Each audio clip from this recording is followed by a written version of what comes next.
mais do que um nômade digital ou um viajante, antes de tudo, nesse momento, é um anarquista.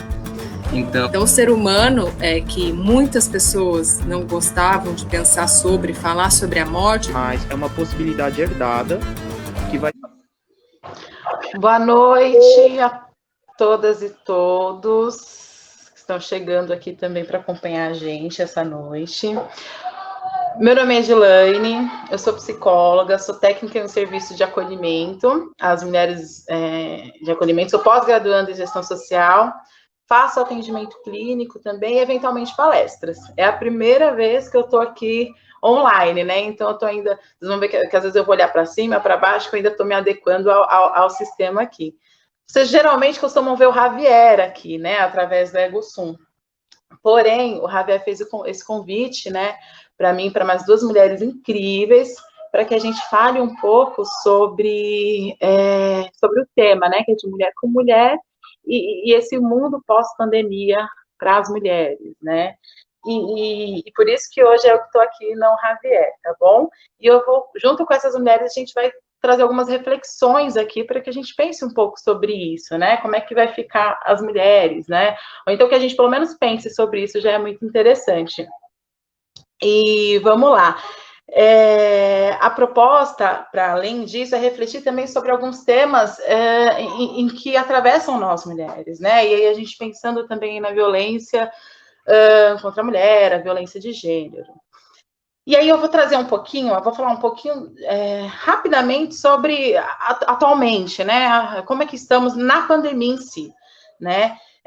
No dia 16 de abril, foi publicado pelo Fórum de Segurança Pública uma nota técnica muito interessante, depois eu não sei se tem como, mas eu posso deixar nos comentários, em que traz um dado que é extremamente relevante nesse momento, em que 44,9% foi o número em que aumentou a violência doméstica, né, a violência contra a mulher.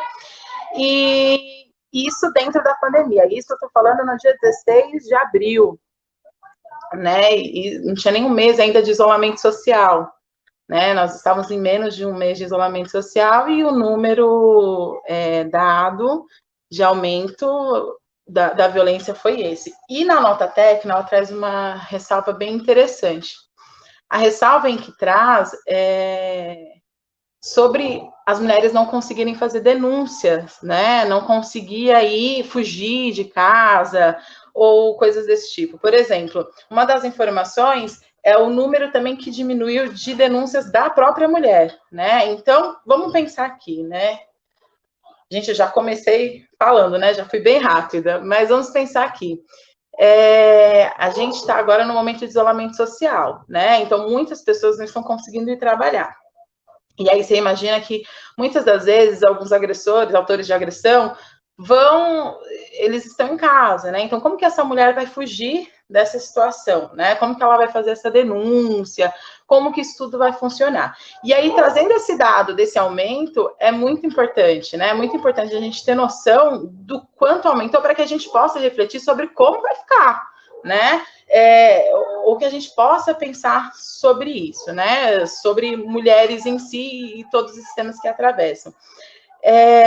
Foram feitos tem sido feito algumas campanhas do Disque Denúncia, o 80, por conta do isolamento social. O boletim de ocorrência ele pode ser feito através de forma online, mas ainda tem algumas implicações, né? Por exemplo, o boletim de ocorrência ele exige que você tenha um número de telefone, né? E aí, quando a gente pensa em mulheres, ou quando a gente pensa, e aí eu vou trazer para essa questão da rede assistencial, quando a gente pensa nisso, todas as mulheres têm que ser atravessadas, né? Todas as mulheres, a política pública tem que conseguir cobrir todas, né? E não só uma parte, mas sim todas, desde a minoria e por aí vai. E aí, o que a gente pode pensar um pouco sobre isso, né? Vamos começar a pensar que quando a gente fala, poxa, né, tem um boletim, tem um disque denúncia, mas é um boletim que pede número. Quando eu digo para vocês que é importante a gente pensar em todas as mulheres, em todas mesmo, eu me refiro, por exemplo, a mulher que não tem um telefone, né? E por que a mulher não tem um telefone? Às vezes a mulher não tem um telefone porque ela não teve condições de comprar, ou às vezes a mulher não tem um telefone porque esse telefone já foi quebrado. Né? Então, um ponto para a gente pensar. Então, é complicada essa existência, e aí a gente também está partindo do princípio que a maioria das pessoas, ou melhor, que todas as mulheres têm acesso, por exemplo, à internet. Por que eu trouxe essa informação? Porque essa informação, em alguns lugares, foi dado como um exemplo de formas de mulher conseguir sair dessa situação, e realmente né? Realmente mas é importante a gente pensar como um todo. E nós, mulheres, sempre pensar em todas as mulheres, né? Não só naquele nosso micro, na nossa bolha, onde a gente costuma estar, mas pensar como um todo, né?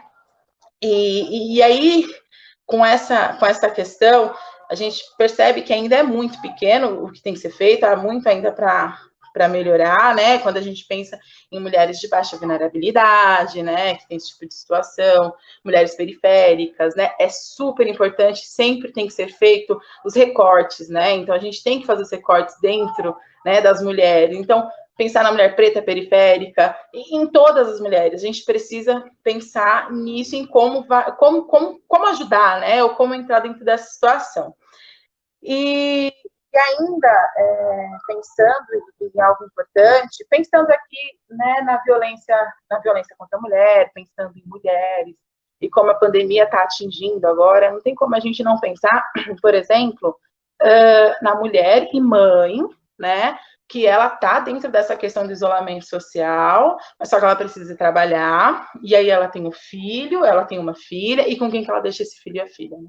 Infelizmente, a gente tem uma situação que aconteceu ontem, né, no caso da Mirtes e do filho Miguel, por exemplo, em que ela teve que levar o filho para trabalhar, e é uma situação não atípica, é uma situação muito comum, em que a mãe, né, a mulher e mãe precisa se desdobrar para pensar, pera, tá em isolamento, não tem creche, não tem escola, como é que eu vou fazer com o meu filho? Né? E parece assim, mas né, deixa com a avó. Não, né? A gente tem que pensar que existem mulheres para além do campo em que a gente vive, para além das pessoas que a gente conhece, né? E o interessante da assistência, da rede assistencial, é quando você consegue perceber isso e consegue entender isso. E aí, pensando ainda nessa situação de pós-pandemia, como as mulheres vão ficar, né? Como romper com esse ciclo da violência dentro de uma situação em que a mulher não consegue fugir, a mulher não consegue um trabalho, enfim, e já logo não nada tem a ver com vitimismo, né? A gente está falando aqui muito além disso. Por exemplo, quando a gente pensa aí em equipamentos, em serviços que acolhem mulheres, e, por exemplo, a mulher consegue, dentro desse período de isolamento, a mulher conseguiu ali sair dessa situação. Ela conseguiu sair do ciclo, dar o primeiro passo, né? Fugir de casa, denunciar, fazer BO, enfim, ela conseguiu fugir. Ótimo, legal. Mas como é que está a perspectiva dessa mulher agora dentro desse mundo de pandemia? Né, dentro dessa situação de isolamento social? Qual que é a perspectiva dessa mulher que está numa casa de acolhimento, e aí a gente vai pensar nessa mulher com seus filhos, ou nessa mulher sozinha, mas qual que é a perspectiva dessa mulher para que ela consiga sair daquela situação, né? O que a gente chama de rota crítica, né?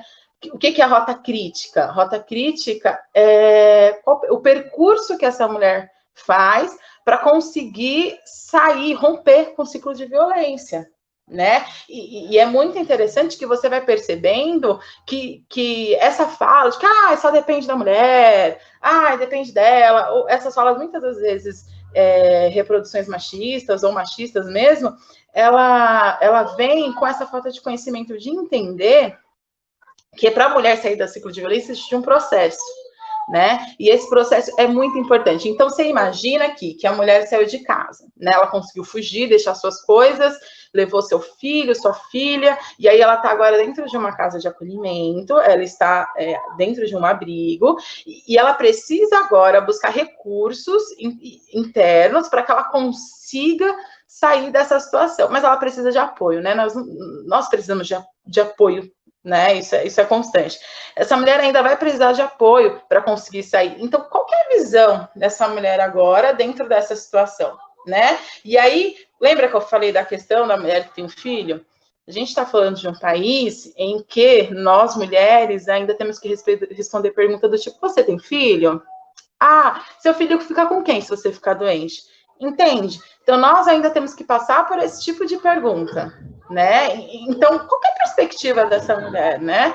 Como romper com esse ciclo de violência, ou como olhar para a perspectiva, como lidar com essa situação, tá? E como eu trouxe, é importante a gente lembrar que a gente está falando que na pandemia o aumento foi maior, né? Teve mais aumento e mais dificuldade para a mulher sair de casa, mais dificuldade para a mulher fugir, mais dificuldade para ela denunciar.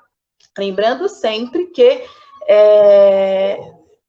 as políticas públicas têm que atravessar as mulheres em todos os níveis, principalmente a mulher lá, baixa vulnerabilidade, a mulher baixa vulnerabilidade, porque ela precisa também desse apoio, ela precisa saber para onde ir se ela fugir, né? Eu vou para onde? Com meus filhos, eu para a rua? O que eu vou fazer? E essa questão de oferta de trabalho e tudo mais. Então, a ideia aqui é pensar um pouco nisso, é pensar um pouco nessa... Como é que vai ser isso, né? Como é que vai ser depois da pandemia, né? O que vai acontecer com nós, mulheres? O que vai acontecer com as mulheres em situação, que estiveram em situações de violência, as mulheres que estão acolhidas, enfim. E aí, de forma ampla, né? E o Raver, além de me convidar, ele convidou duas mulheres incríveis, que eu não as conhecia, mas já virei fã, porque eu já fui o Instagram delas. É a Janaína Moura e a Sol Massari. Eu vou pedir para que elas mesmas se apresentem. Eu até ia apresentar, mas eu acho que a voz delas vai ser mais incrível, elas falando de si mesmo. E elas vão se apresentar um pouco, falar um pouco delas agora, e depois a gente vai abrir para as perguntas e tudo mais. Mas já vai anotando aí, a partir da fala de cada uma, qual que é a dúvida, qual que é a pergunta, para a gente fazer esse bate-papo, essa interação. Tá bom? A Janaína Moura vai falar um pouquinho.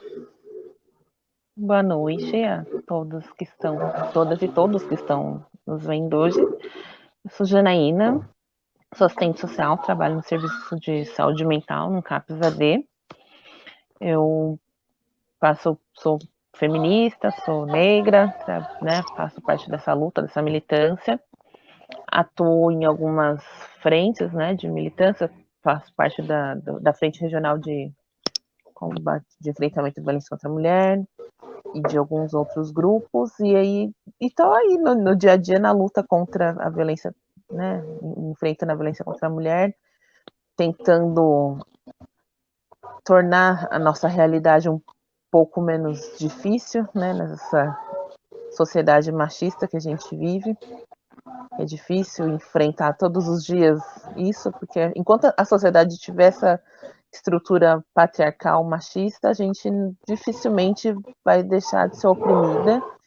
Então a gente vai ter que lutar mesmo diariamente para que as coisas deem uma melhorada e a gente consiga garantir os nossos direitos, né? Porque por enquanto são direitos que são nossos, mas a gente ainda tem que conseguir eles muitas vezes na base da luta, da briga, do grito, para que alguém nos ouça e para a gente possa garantir aquilo que já é nosso. Por enquanto é isso. Então a Sol vai falar um pouquinho dela também. Então, assim, boa noite para todas e todos. Eu sou a Sol Massari. Edilane, muito prazer estar com você. Javier, um grande beijo para você, viu? Obrigada muito pelo convite. E Jana, que é uma querida que a gente já se conhece e somos colegas de profissão, porque nós duas somos assistentes sociais. Então, assim, eu sou militante dos direitos humanos há mais de 30 anos, né? Então, assim, eu tenho 54, eu devo ter começado nessa militância nos meus 15 anos, e aí a gente só vai se dando conta de que você é ativista dos direitos humanos com uma certa maturidade. Então, hoje eu digo, eu sou ativista dos direitos humanos, atuo na defesa intransigente da garantia de direitos e com um recorte muito forte para nós, mulheres. Trabalho atualmente num órgão ligado aos direitos humanos, que é uma coisa bem legal lá em São Paulo, que é o CONDEP, e por 17 anos eu fui professora em faculdades de serviço social, então, assim, eu acredito que eu contribuí com várias colegas que hoje estão na ativa, que estão na líder, e assim como eu também cresci muito com muitas das meninas e dos meninos em sala de aula, e que hoje, além de ser meus colegas, muitas e muitos são meus amigos, né? Então a gente divide não apenas a profissão, mas como a gente divide utopias, né? Então acreditar numa outra sociedade é acreditar na utopia. Então, eu vou até fazer aqui uma frase que uma vez eu ouvi, acho que foi em 2001, na FMU, que perguntaram para a Luísa Erundina o que era utopia. E ela disse assim: utopia é você ser um seminarista e pensar que um dia você será papa. Se você nunca for seminarista, você nunca poderá chegar a papa. Então, é isso que eu acredito. Eu acredito que nós, um dia, teremos uma sociedade justa, igualitária, civilizatória, porque nós não estamos vivendo em civilidade. Eu acredito que vai ter um momento que nós não vamos mais precisar dizer que somos antirracistas, né? Porque eu vou olhar para as minhas irmãs e meus irmãos negros e eu vou enxergar meu irmão e minha irmã negra, porque é assim que nós temos que ser. Eu espero que um dia a gente não viva mais numa luta pelo fim da homofobia, pelo fim do machismo, e que a gente possa viver em harmonia. Não necessariamente precisamos viver sem o debate no campo das ideias, mas que o campo das ideias não nos mate fisicamente, mas que possa fazer com que a gente cresça como pessoa. Então, assim, a Jana, quando eu a convidei para fazer uma atividade comigo num programa, ela me fez crescer, ela me fez sair pensando muito. Então, essa troca, ela é necessária. Ninguém sabe tudo, e o mais importante é que possamos pegar a soberba que faz parte da nossa vestimenta, e está na hora de jogarmos fora a nossa soberba. Então, por enquanto, também eu fico por aqui, tá bom? Gente, enquanto o Javier vai separando as perguntinhas que vão passando para a gente quer escutar um pouco mais da Jana. Tá aparecendo aqui para mim, que é diretor, que eu já estou me sentindo aqui num programa. Quero escutar um pouquinho mais para a Jana falar mais um pouco aí dela e dessa visão aí desse mundo pós-pandêmico, enfim, o que você está vivenciando dentro dessa situação toda. Pensando, acho que a partir do mundo, né, da atualidade para chegar na pós-pandemia, né? Pensando nesse momento que a gente vive de isolamento e da mulher, né? Você trouxe dados, essa questão que o isolamento social, né? O momento da pandemia trouxe o aumento das denúncias de violência contra a mulher. E se a gente for parar para pensar, a mulher em situação de violência, ela já vive em isolamento, né? Porque o agressor, ele tem essa tendência a isolar essa mulher. A mulher em isolamento, em situação de violência, ela vive um certo tipo de isolamento social, né? Aquela mulher que esse agressor, se puder privar do trabalho, da educação, do lazer, de qualquer contato social, ele vai privar. E se ela tiver que sair, né, para ter o convívio com as outras pessoas, é aquela mulher que vai estar sempre ali quietinha, reprimida, e com roupas fechadas para evitar aparecer as marcas da agressão, vai falar pouco, porque se você falar alguma coisa eu te mato. Então, o medo dela de conversar, às vezes, coisas que não sejam sobre a agressão que ela sofre, né? Mas coisas do dia a dia, porque vai que numa fala simples do dia a dia ela deixa escapar que ela sofre uma agressão. Então, ela vai se isolar da sociedade.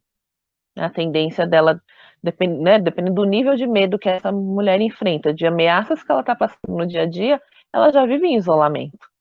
Né? Então, muitas vezes, para a mulher em situação de violência, esse isolamento social, que para muitas de nós é novidade, né, já é uma realidade. Né? Ela se esconde de tudo, do mundo, porque ela não pode deixar que ninguém saiba que ela está sofrendo violência. E ela está dentro de um ciclo que ela não entende, que ela precisa quebrar, né? E enquanto ela não entender isso, né, que aquele agressor, porque é difícil essa questão da agressão para a mulher, porque muitas dessas mulheres, elas estão com o príncipe da vida dela, né? Vamos pensar que para muitas mulheres ainda existe o príncipe, né? Algumas já romperam com essa ideia do príncipe, mas para algumas existe ainda, que é o homem da vida dela, aquele cara maravilhoso que ela conheceu no passado e com quem ela construiu sonhos, tem inúmeras expectativas, e aí ela acha que não, em algum momento da minha vida eu vou conseguir realizar tudo que a gente imaginou um dia. Ele não é esse monstro que ele está sendo nesse momento. E aí, ele vai, né, dentro desse ciclo que ela vive, vai ter um momento que ele vai ser sim o cara legal, vai, né, não, nós temos planos e sonhos que nós vamos construir e a gente vai, né, colocar todas as coisas e ela vai permanecer naquela situação de agressão. E então, é difícil romper com isso, né? E aí, lembrando que, geralmente, que a maioria né, a violência, ela não escolhe classe, não escolhe cor, mas as mulheres negras são expressivamente vítimas dessa questão, né? Negras, pobres, periféricas, porque é onde tem menos acesso, né, à informação, a leis e a tudo mais. Então você vai ficar ali presa num lugar que você nem, né, não tenho como sair daqui mesmo. Você nem sabe que pode sair, né? Nem sei que eu posso sair, então eu vou ficar aqui presa. Lembrando que a mulher negra, ela tem uma questão, eu não gosto muito dessa palavra, mas agora eu não tô lembrando muito, que é a do preterimento, né? A gente sempre acha que nunca ninguém vai gostar da gente, né? Nós não fomos feitas para os relacionamentos amorosos, né? Então, puxa vida, finalmente eu achei um homem que me ama. Então, não me importa qual o tipo de amor que ele tem para me oferecer, pelo menos alguém me ama na vida, né?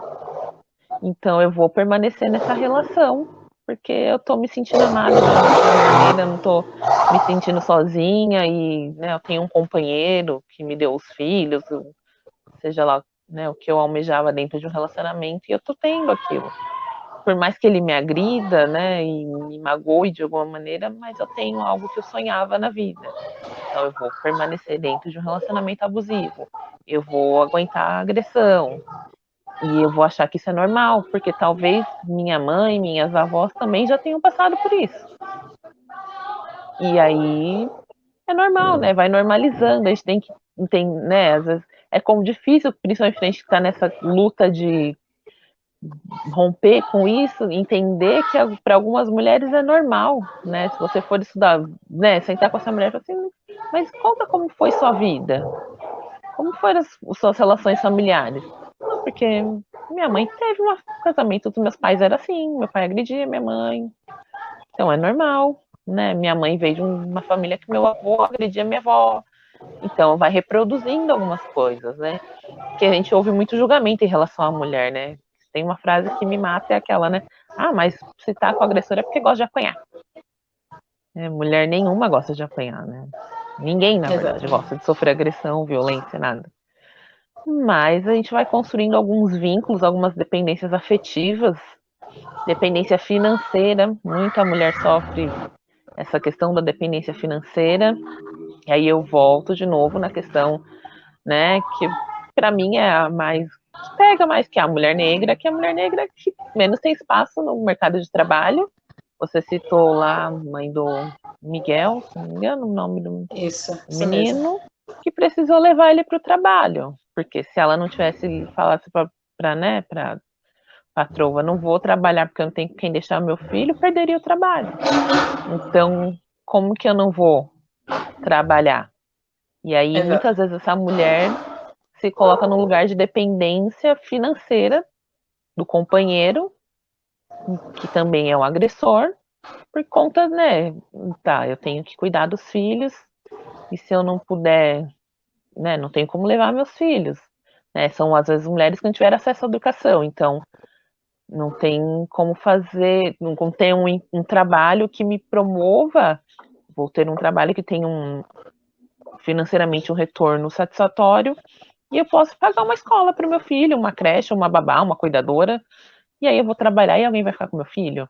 Não, se eu for trabalhar, eu tenho que levar o filho junto. Ou eu não trabalho e dependo de alguém para prover o sustento da minha família.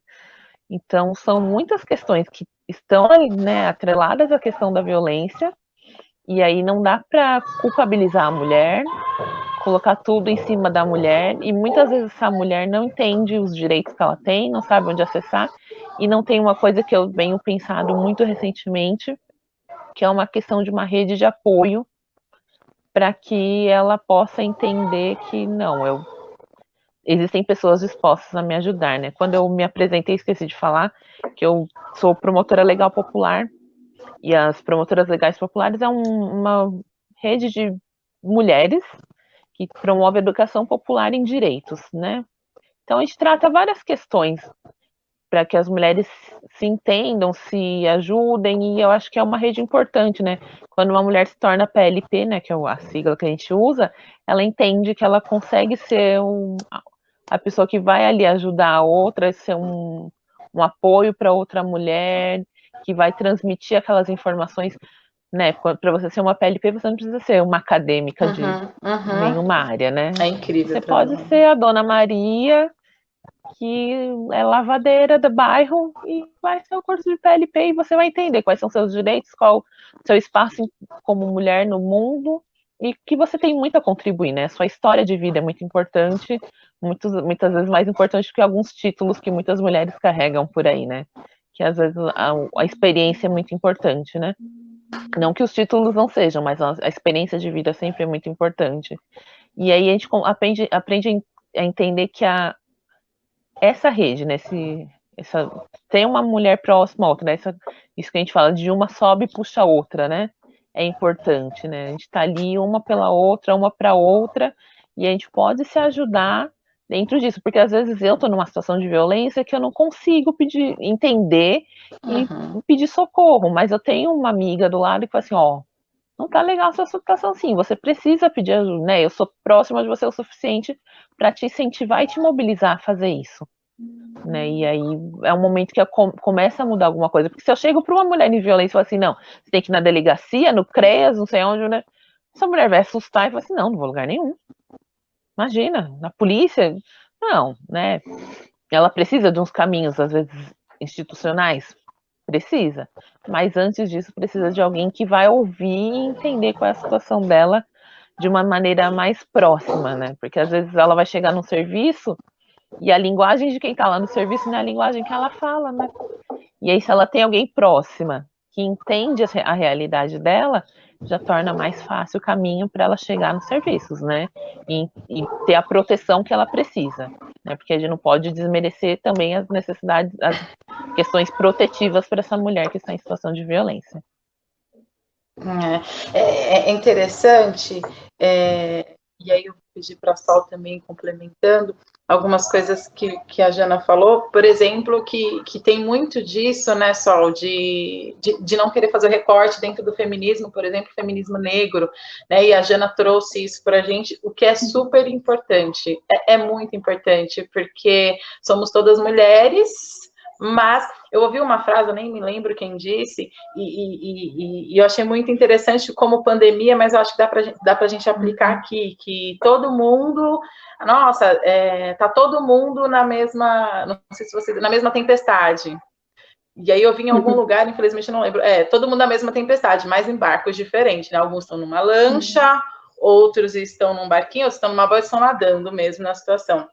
E como é importante a gente trazer esse recorte sempre, pensar nessa questão de mulher para mulher e de desigualdade também dentro, né, da situação de reconhecer privilégios, e com esse movimento que está muito, muito bacana de luta agora, de protesto, falando sobre isso aí, né, de toda a vida negra importa, e como dentro do feminismo é sempre importante a gente ressaltar isso todo o tempo, né.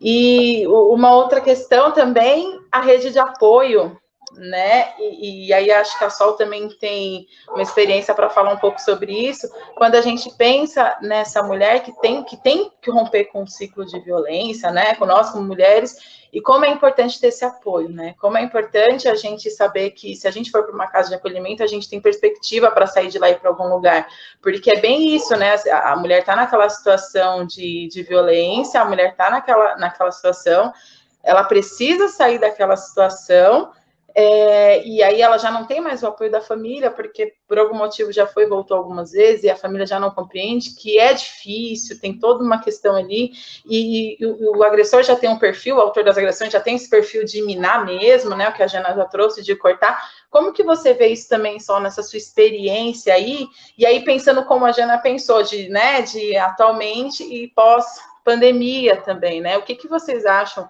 dentro do que vocês estão trazendo? O que isso vai gerar de impacto? Vai gerar algum impacto para a gente, de alguma forma, gente? E para as mulheres? Então, assim, eu quero... eu vou começar a partir de uma ideia que eu tinha, né, montado um pouco assim na minha cabeça, que primeiro assim, o que essa pandemia nos mostrou? Nos mostrou, no primeiro momento, que nós estamos sob um ataque das garantias de direitos sociais, trabalhistas, e um ataque direto aos direitos humanos. Com isso, nós estamos sob um ataque direto aos direitos das mulheres, né? Então, assim, porque não dá para você pegar a mulher e tirar a mulher dos direitos humanos, a mulher está dentro da garantia de direitos humanos. Então, com essa crise da saúde, é óbvio que há toda uma destruição dos direitos conquistados arduamente pela classe trabalhadora, e aonde nós temos que localizar de qual mulher também nós estamos falando. Nós falamos de uma parcela grande de mulheres que fazem parte da classe trabalhadora. Mas, ao mesmo tempo, nós temos que fazer um outro olhar, né? O que reacende para a sociedade essa pandemia?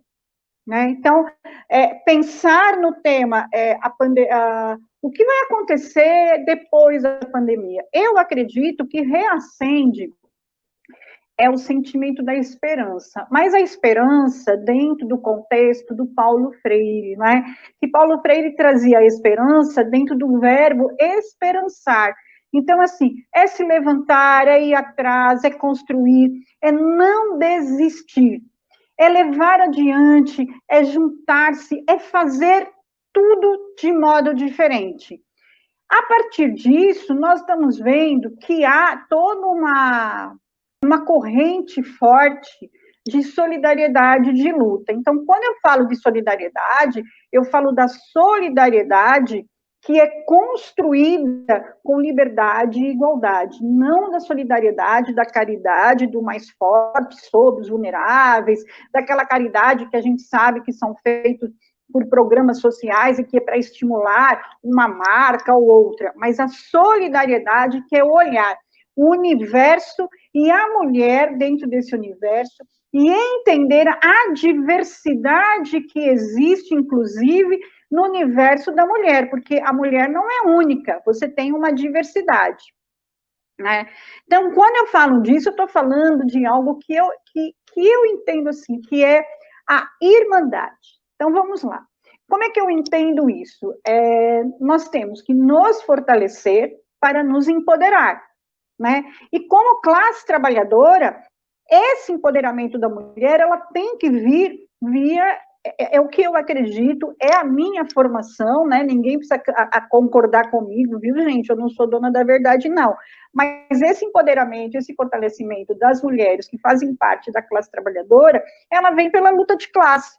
O nosso empoderamento, ele está baseado na premissa, como eu disse, de uma solidariedade que é de uma construção coletiva. Eu sozinha, eu não sou forte. Eu sozinha, eu não sou nada. Eu preciso de outras mulheres junto comigo para que nós possamos nos fortalecer a partir dessa coletividade, a partir de uma luta pela igualdade e que ela vai perpassar por todas as esferas da sociedade. Então, o que eu vejo? Né? Que é uma igualdade de oportunidade para o mercado de trabalho. Então, por exemplo, além de um salário igual para mulheres e homens, nós temos que ter um salário igual de mulheres negras com o salário da mulher branca, porque não adianta eu fazer a luta por uma igualdade de salário se eu não pensar que entre mulheres brancas e mulheres negras, a mulher negra, ela recebe menos que a mulher branca. Então, eu tenho essa solidariedade, esta é a luta. Não adianta eu lutar pela igualdade de salário da mulher branca. Eu tenho que lutar pela igualdade de salário da mulher branca, da mulher negra, né, da mulher transexual, da mulher travesti. Então, nós temos que pensar nesta questão, porque senão eu faço uma luta seletiva.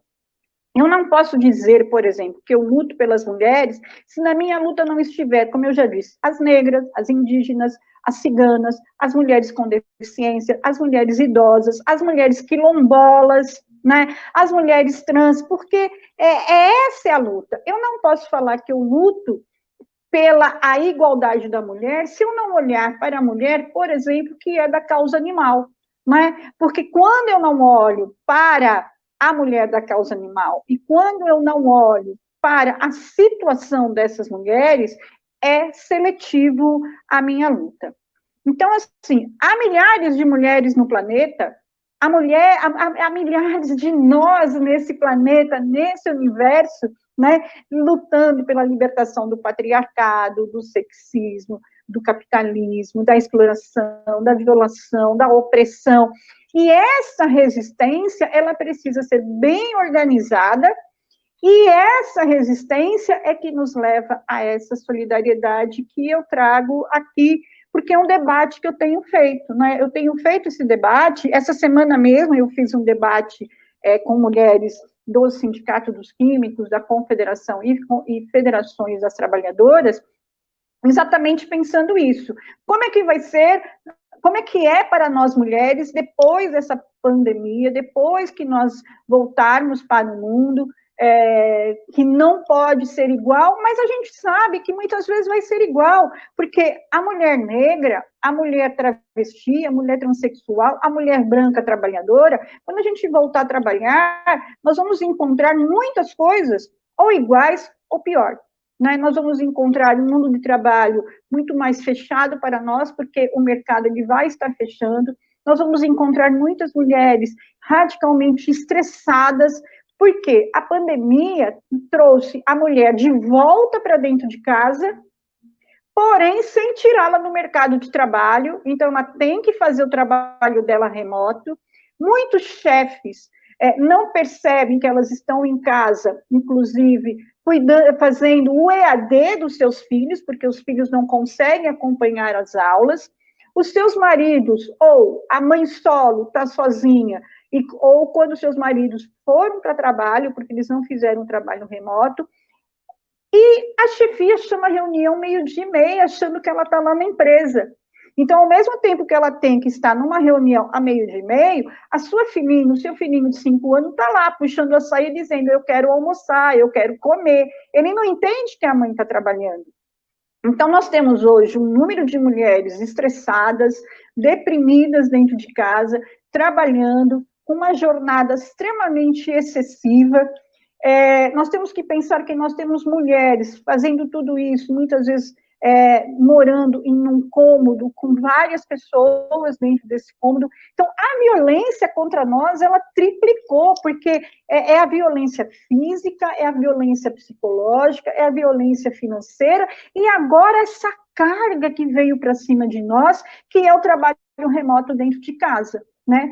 Uma outra questão que a gente vê, mulheres tendo que voltar a trabalhar, e elas não sabem como que elas vão fazer com o seu filho, porque a creche está fechada. Não que creche, deixar bem claro, creche não é depósito, creche é um espaço de direito para a criança crescer com sadia e de maneira harmoniosa. Creche não é depósito. Todas as crianças têm direito à creche. O que eu quero dizer é que, neste momento, como que a mãe volta a trabalhar, sendo que as escolas se mantêm fechadas? Aonde que essa criança vai no período da tarde, que muitas vezes essa mulher, ela tem um trabalho no período da tarde, ela consegue conciliar, né? Então, assim, nós estamos num momento muito, muito difícil para nós mulheres, né? Então, por isso que eu falo assim, que isso não é um esforço individual. Não é possível nós ficarmos nas nossas bolhas, não é possível que a gente só fique com um discurso de uma forma muito eu, mulher branca, eu, mulher negra, eu, mulher trans, eu, mulher lésbica. Não, nós temos que nos unir no que é comum. O que é comum? Essa discriminação, essa falta de igualdade, essa falta de oportunidade, né?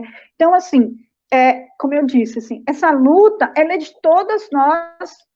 Essa luta, eu não posso trabalhar sozinha. Se nós nos libertarmos no coletivo, nós vamos nos libertar no individual, nunca o contrário. Portanto, é uma luta que tem que ser interseccional, ela tem que passar pelo gênero, pela raça e pela classe. Porque se não for assim, de que mulher que a gente está falando? De que luta que nós estamos falando? Eu não sei, Edilene, quando der meu tempinho, você pode me falar, tá bom? Porque, assim, isso aqui tem que ser um bate-papo, isso aqui não é discurso, né? Não tem que ficar esse discurso.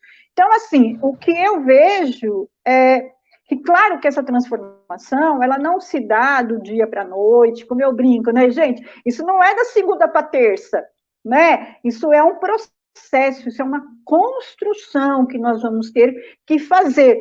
Mas, como defensora de direitos humanos e defensora dos direitos das mulheres, nós temos que nos fortalecer politicamente, nós temos que nos fortalecer enquanto ideologia de classe, nós temos que nos enxergar como classe trabalhadora, né? Porque se nós não nos enxergarmos, porque qual é a mulher que sofre? É a mulher classe trabalhadora.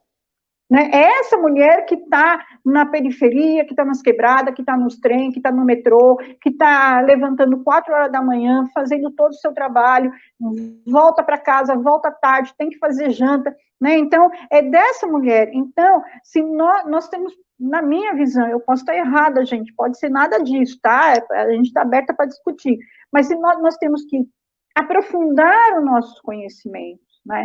Estimular a nossa consciência social. E para mim, assim, o que é consciência social? Quando eu me identifico na dor do outro, né? Quando eu olho para a dor da outra mulher e eu enxergo na dor dela a minha dor.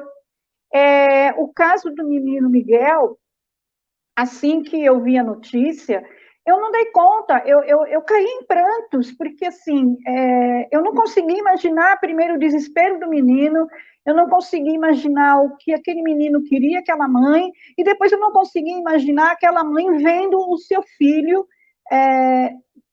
no chão, né? Então, mais um corpo de uma criança negra estirada no chão. Eu chorei muito e eu me senti, eu até fiz uma postagem e eu pedi desculpa para as mulheres negras, porque, assim, eu não tenho culpa de ter nascido branca, mas, assim, as minhas ancestrais, elas contribuíram muito para esse racismo estrutural que nós temos hoje, né? Então, assim, é o que eu falo, eu não tenho culpa da minha pele ser branca, a minha avó paterna, ela veio fugida da Estônia em 17, meus avós maternos vieram da Itália tentar a vida, né? Então, mas, assim, mas eu peço perdão, eu sempre falo isso, né, que aqui as mulheres negras, que elas possam me perdoar, né, assim, porque as minhas ancestrais contribuíram para esse racismo que está posto hoje, estrutural, e assim, eu sei que muitas pessoas brancas, na época da abolição, a gente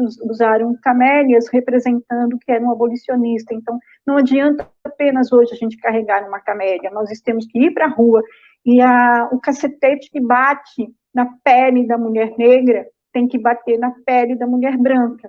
Então, aquela coisa, né? O pau que bate na Chica tem que bater na Francisca também. Então, assim, eu só posso dizer que eu sou uma mulher antirracista se eu também me colocar na defesa das mulheres negras, não tirando o lugar de fala dela, mas falando para as mulheres brancas, chega de matar, não dá mais para isso, acabou, né? Temos que trabalhar na igualdade, né? Então, o que eu vejo, para finalizar, depois que nós voltarmos para um mundo que não pode mais ser normal, mas eu duvido que a gente não vai entrar nessa normalidade, e que o nosso desafio vai ser estabelecer e fortalecer a posição de mulheres trabalhadoras em lideranças, né? Então, assim, quando a Jana fala, ela me representa, sim. Quando a Raque, que é uma mulher travesti, fala, ela me representa. Quando a Lê fala, que é uma mulher lésbica, ela me representa, porque ela representa a voz da mulher nas dores da mulher, né? Então, sororidade não pode ser uma frase de camiseta. Eu não largo a mão de ninguém, todo mundo segura a mão de todo mundo, tem que ser, de fato, um ato, e não uma frase de camiseta. Então, é isso que eu tinha para contribuir agora nesse primeiro momento, né, de fala.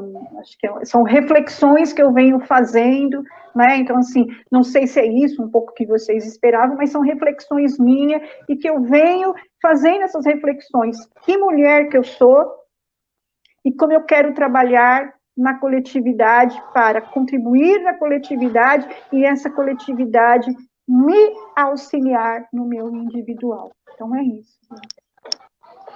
Tá, é importante, né, essa questão do recorte, para que a gente consiga alcançar esse feminismo e aí sem desigualdades, né? Confesso que eu não estou tão otimista quanto a Sol em relação à pós-pandemia, mas eu chego lá, viu, Sol? Meus pensamentos ainda são de que talvez a desigualdade que está sendo mostrada agora vai ser mais reforçada pós-pandemia, porque as dificuldades vão aumentar. Estou tentando ser otimista, mas não sei se... Mas é um caminho, né, Sol? Gente, vamos usar o verbo de Paulo Freire, esperançar. Vamos esperançar. Não é ser otimista com Poliana, não.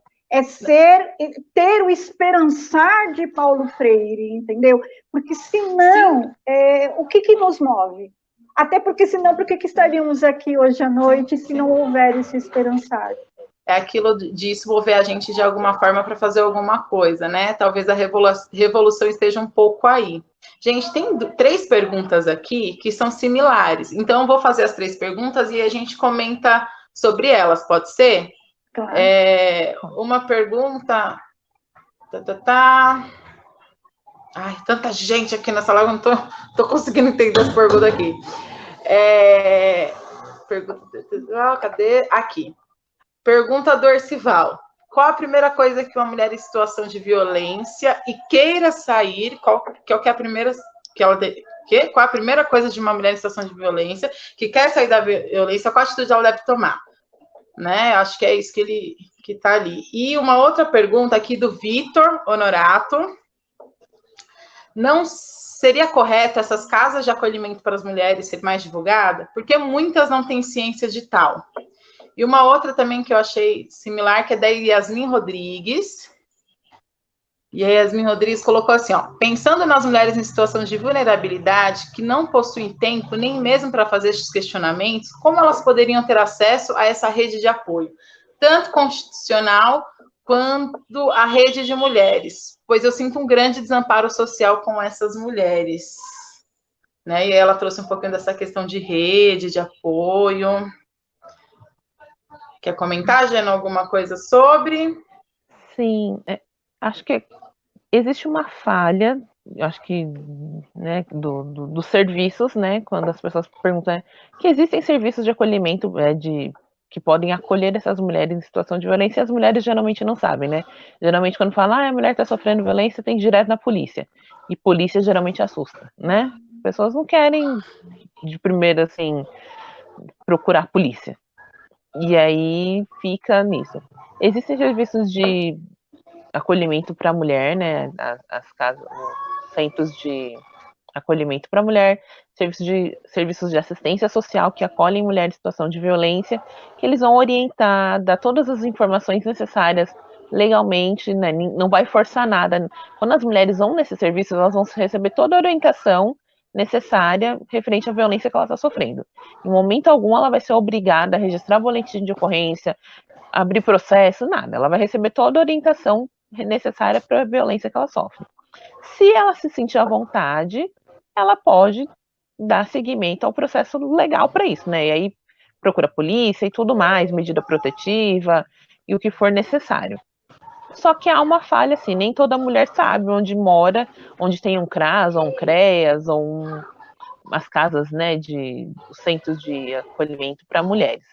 Então, fica um pouco difícil. Acho que o principal é mesmo saber, assim, uma coisa que tem em todo o município, né, que é um CREAS, que é o Centro de Referência Especializado em Assistência Social. Os CREAS, eles vão atender essa mulher e orientar sobre a questão de violência. E aí, se ela quiser ou não. Se ela tiver sofrido uma situação de violência, que ela tiver sido agredida e tiver machucada, ela vai para um serviço de urgência e emergência, que é uma UPA. Né? Então, lá na UPA, a UPA, em tese, tem que estar preparada, ter profissionais preparados também para orientar essa mulher em situação de violência, né? Ó, você está em situação de violência, se você quiser, a gente chama o serviço, né, policial para fazer o boletim de ocorrência, porque aí uma mulher que a gente tem que entender que a mulher que sofre uma agressão física a ponto de ter que parar no hospital, ela está em risco de morte, né? Risco iminente de morte. Então, é grave isso. Então, eles têm que estar orientados a chamar a polícia se essa mulher quiser também, porque ela pode não querer.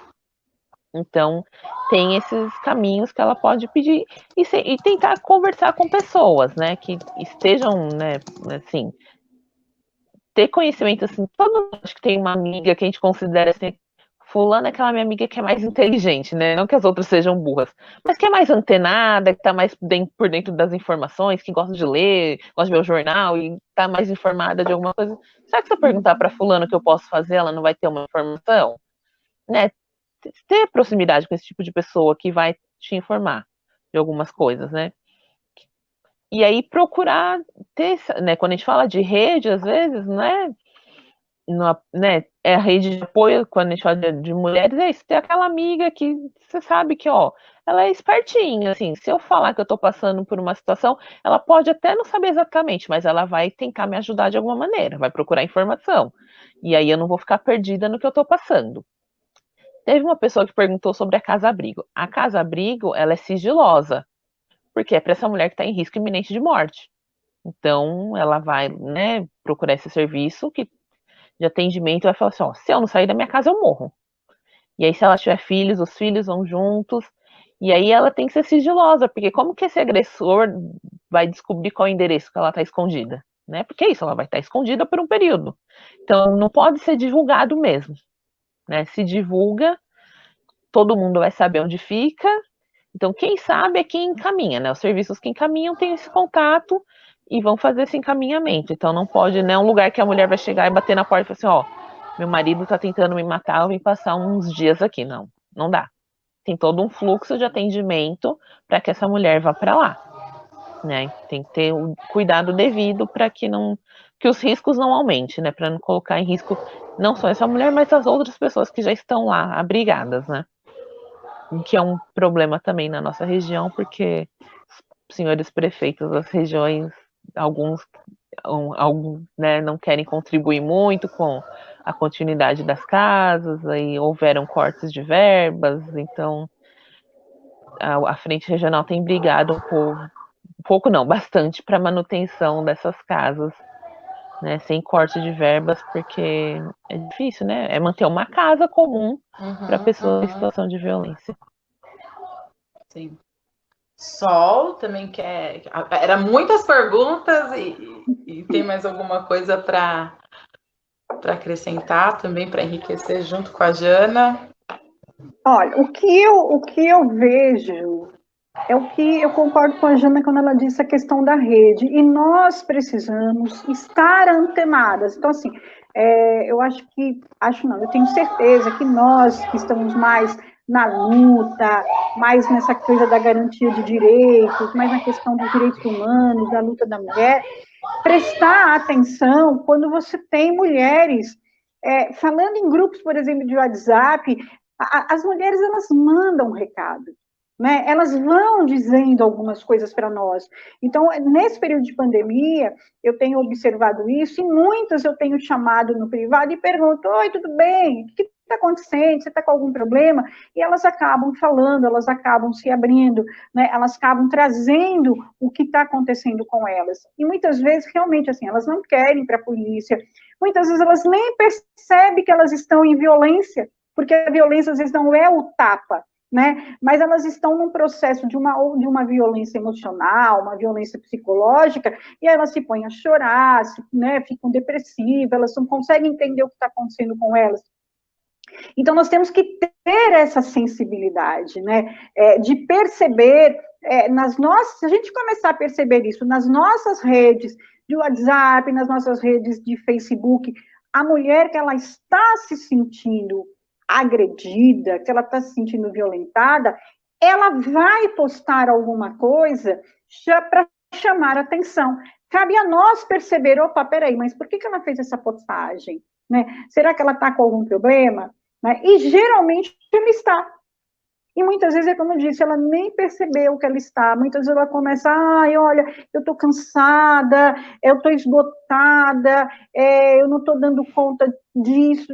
E aí você começa a conversar com ela. Né? E você diz assim, como eu disse semana passada, olha, tem uma rede de psicólogas que está fazendo atendimento online, você não quer conversar? Então, eu acredito que se nós ficarmos antenadas também entre nós, isso já ameniza um pouco. Muitas vezes você não precisa chegar numa casa-abrigo, você não precisa chegar numa delegacia, porque a violência, ela precisa primeiro ser tratada no âmbito emocional, com muito cuidado, porque ela nem se percebeu na violência. Então, se eu falo para uma mulher que ela nem se percebeu ainda na violência, você já fez boletim de ocorrência, ela vai cortar a conversa comigo naquela hora.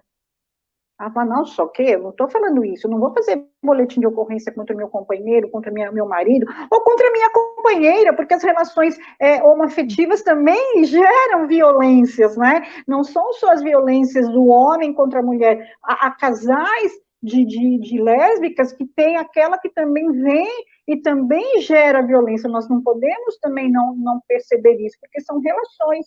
Né? Então, eu já atendi meninas que eram casadas com outras meninas e que elas sofriam violência, né? E a gente teve que entrar com o trabalho, tirar de dentro de casa, pôr numa casa-abrigo, porque a violência estava colocada. Então, eu considero isso, este cuidado. Como é que a gente cuida dessa nossa rede de mulheres? Né? Se cada uma de nós começar a cuidar das nossas redes de mulheres e que todas nós estamos interligadas, a gente consegue fazer esse trabalho coletivo. Agora, nós precisamos estar antenadas a isso, né? Nós precisamos estar ligadas a isso e observar, né, como é que a pessoa falou, ela fez uma frase que não é do dia a dia dela, por que ela colocou um desenho? Às vezes é uma bobagem, mas às vezes ela colocou uma figurinha de um coraçãozinho quebrado. Poxa, por que ela colocou? Que mensagem sublimar tem naquilo lá? O que ela está querendo dizer? Né?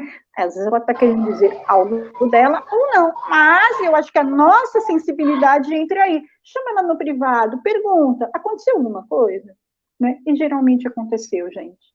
Né? E nós precisamos ter essa sensibilidade. Então, esta rede de atuação, ela tem que ser, na minha concepção, né, assim, ela é maior de antes mesmo chegar nas relações institucionais, Delegacia da Mulher, Casa-Abrigo, CRAS. Primeiro é esse acolhimento, né, e muitas de nós precisa desse acolhimento, precisa se sentir, principalmente agora que a gente está todo mundo afastado, né, se sentir abraçado de alguma forma.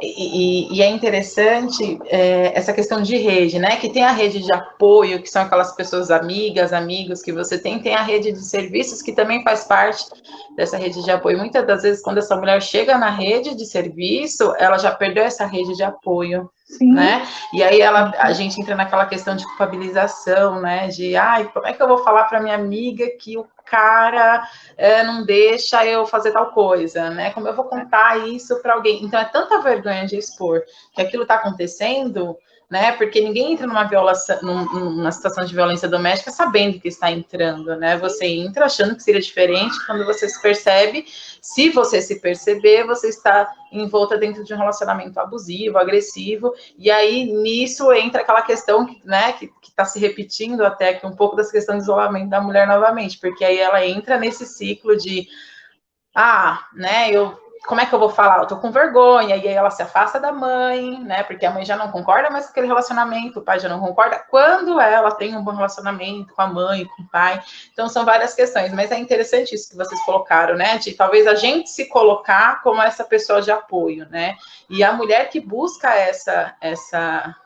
busca sair, entender que nesse primeiro momento ela não precisa fazer BO, né? O que a Jana já colocou, não precisa fazer BO, né, Jana? Não precisa, não, você já vai prender o cara, né? Porque muita gente tem essa visão, como é que você vai prender o pai dos meus filhos? Não, mas pelo menos de orientação, CRASO, CREAS e tudo mais. Legal, mulheres. Será que a gente respondeu tudo? Ai, desculpa, pode falar, Jana. Tem uma questão que é importante a gente lembrar, que a gente vive dentro de uma coisa que, pelo menos eu tenho estudado muito recentemente, que é a questão da construção do amor romântico, né? Que é muito forte para nós mulheres. Então, a mulher, ela é educada dentro do amor romântico, que ela romantiza tudo dentro de uma relação afetiva, né? Então, né, e aí, principalmente dentro, né, a Sol até citou as relações homoafetivas, mas as relações hétero tem a questão do machismo, do patriarcado, né? Que aí coloca essa mulher como propriedade desse cara. Então, e é muito sutil, porque aí quando começa a relação, mas não põe essa roupa, mas não gosto dessa sua amiga, desse seu amigo, mas vamos para frequentar tal lugar, mas deixa de fazer tal coisa. E aí você tá tão envolvida por aquele sentimento, por aquela relação, aquela pessoa é tão maravilhosa, que pode acontecer em qualquer relação, seja ela homossexual ou hétero, né? Você tá tão envolvida pelos sentimentos, as sensações que aquela pessoa te provoca, que você vai abrindo mão, né? Você vai achar, não, é porque a pessoa tá cuidando de mim, é cuidado. Na verdade, você vai vendo, a pessoa começa a ver como um cuidado. E aí, quando ela vai se perceber numa situação de uma relação abusiva, né? Porque às vezes, quando a gente fala em violência, a violência às vezes não precisa ser a violência física só, né? A violência, às vezes, ela é mais... Né, tem vários tipos de violência. Então, são pequenas violências que vão acontecendo e a pessoa vai achando porque, é amor. Não, porque, lógico, ele é, né, o meu parceiro ou parceira é ciumento demais. Porque gosta, quem gosta cuida, né? Então, não quer mesmo deixar... Não, mas vai ter uma festa com minhas amigas, vão só as meninas, a gente, né, é despedida da amiga que vai morar fora do país e não sabe, sei lá, quando a gente vai se ver de novo. Não vai. Não, como não vai? Não vou estar junto, você não vai. Tá bom, não vou. E aí vai começar a abrir mão de coisas que são, né, que assim, são importantes, mas começa a minimizar, e aí vamos se ver, e é isso. E se você não tem essa rede de apoio com outras amizades, né, que vai te, né, tem que, eu sou a amiga chata, né, que fala, não, você, como assim o cara tá te proibindo, né, sua companheira tá te proibindo. Às vezes a gente tem que ser esse papel da amiga chata que vai falar assim, não, ninguém vai te proibir de vestir o que você quer, de ir onde você quer, de fazer o que você quer, de ser como você quer, porque tá dentro de uma relação. Você não deixou de ser um indivíduo porque está dentro de uma relação, né? Você continua tendo autonomia, e as pessoas vão perdendo autonomia, e aí não consegue ver que algumas violências vão acontecendo, e são violências, às vezes, muito sutis, né? E aí acaba abrindo espaço, né? Não é culpa dessa mulher, né? Porque é isso, ela tá ali envolvida por uma relação. E acaba, aos poucos, abrindo espaço para chegar um momento que essa violência pode ser mais grave, sim, e colocar a vida dela em risco. Mas foi o que a Sol falou, né? O emocional dela, às vezes, está tão abalado que ela não consegue perceber muitas coisas. É aquilo de não saber que tem outras escolhas, né? Não saber que pode ser melhor. Então, porque dentro do relacionamento abusivo, de tanto aquela pessoa falar aquilo, né? Você acaba internalizando aquilo e acreditando naquilo mesmo. Acho que a gente conseguiu responder todas aqui. Eu vou para a próxima, gente. Tem mais 2 perguntas aqui que eu vou fazer juntas. E aí a gente vai comentar um pouco sobre ela, tá? Yasmin Rodrigues também, ela acrescentou aqui. Pensando na luta feminista, as mulheres já têm se movimentado há muito tempo e ainda se movimentam. Nesse momento, o que os homens podem fazer para acrescentar nessa luta? E aí o Ercival Júnior também fez a pergunta. Como alcançar mulheres que não concordam com o feminismo? E aí, meninas, mulheres? Posso, Sol, qual que você... posso vai lá, algumas Sol. colocações? Claro. Vamos pensar. Tá, e aí fazer provocações, e aí, né, a Jana complementa. Bom, então, eu vou começar falando, assim, a pergunta que veio aqui, né, mulheres que não concordam com o feminismo. O que eu vejo? Talvez elas não entendam o que é o feminismo. Né? Então, assim, se hoje nós votamos e somos votadas, isso foi uma luta das mulheres dentro de uma luta feminista. Né? Então, o feminismo, ele não quer matar os homens. Não é isso. Nós não queremos ser melhores que os homens. Nós queremos, a partir da nossa luta de mulher, sermos respeitadas pelos homens, que eles caminhem ao nosso lado, né? E que a gente possa travar junto a luta por uma sociedade justa, igualitária e com civilidade. Então, a mulher muitas mulheres são feministas e não sabem quem são. Muitas mulheres fazem a luta diária e elas não têm a menor ideia que aquela luta que ela está fazendo é uma luta feminista, né? Quando a mulher ela se recusa a cumprir algo que foi determinado pela sua chefia, pelo seu companheiro, por qualquer situação, ela está fazendo a luta feminista, porque ela fala, não vou ser subjugada, não vou me colocar nesse lugar, eu tenho voz, eu tenho direito. Então, muitas vezes, a mulher, ela está num contexto feminista e ela não sabe. Por quê? Porque ela não teve acesso ao conhecimento, ela não tem acesso a uma rede de mulheres que fazem a luta, né? Então, o feminismo, ele você tem várias vertentes feministas, né? A que eu me identifico é a vertente que faz a discussão, como eu disse, gênero, raça e classe. Né? Então, é esse o feminismo que eu discuto, que é o feminismo, o inter, né? Onde você vê a mulher na sua totalidade e dentro disso, como eu disse, eu não consigo discutir a mulher se eu não pensar, por exemplo, na mulher cigana. Né? A mulher cigana, ela não pode ir em ginecologista. Por quê? Porque ela não pode deixar que outro homem olhe o corpo dela. Então, essa luta tem que ser de todas nós. Nós temos que buscar meios que, quando ela chega no SUS e ela se identifique como cigana, da etnia cigana, que ela passe pela ginecologista mulher. Isso é uma luta feminista. Né? Isso não é uma luta da etnia cigana, isso é uma luta nossa de mulher. Quando a mulher travesti ou transexual, ela chega numa unidade de saúde e ela dá o nome social dela da maneira como ela se reconhece, isso é uma luta de todas nós. Né? Então, assim, eu não posso dizer que é uma luta das mulheres trans, não, é uma luta das mulheres, com o recorte da identidade de gênero, mas é uma luta de todas nós. Eu me sinto muito feliz quando as minhas amigas travestis transexuais falam, eu fui lá e falei, me chamo fulana de tal. Quando ela fala isso, eu falo, nossa, que mulher é essa? Eu me reconheço nela. Né? Então, o feminismo não pode ser endemoniado, o feminismo não pode ser colocado de uma forma perversa.